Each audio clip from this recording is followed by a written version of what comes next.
une année très particulière.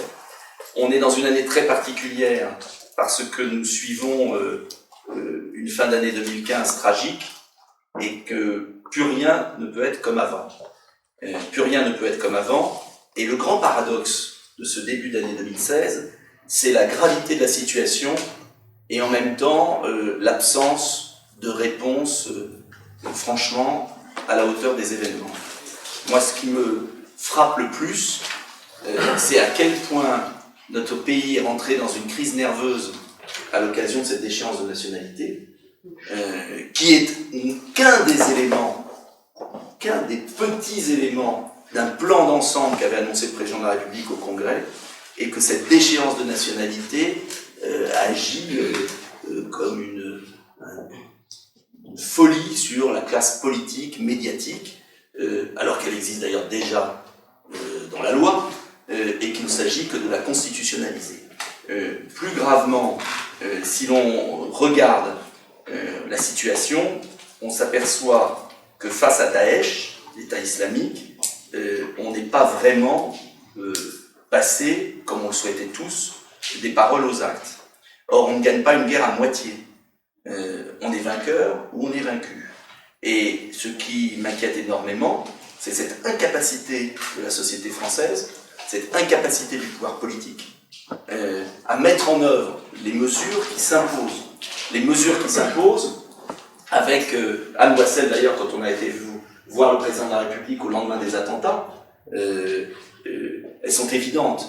La première, c'est bien évidemment la question clé des djihadistes qui sont de retour de Syrie.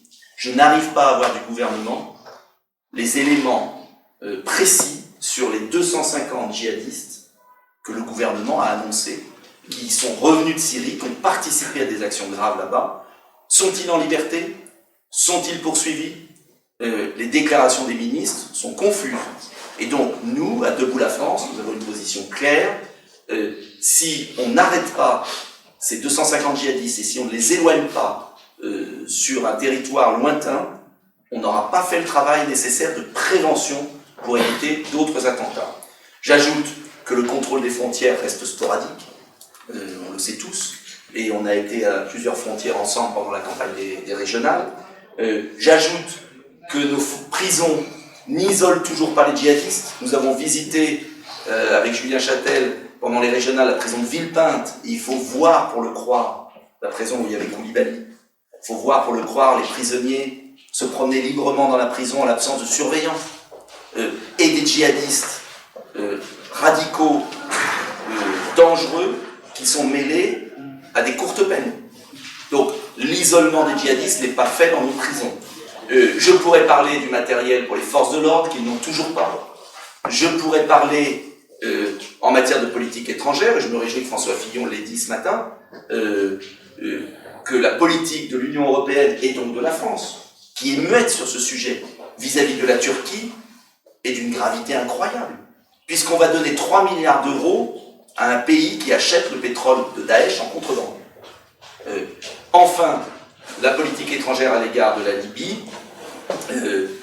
et de défense me paraît particulièrement insuffisante, car le prochain foyer est là-bas.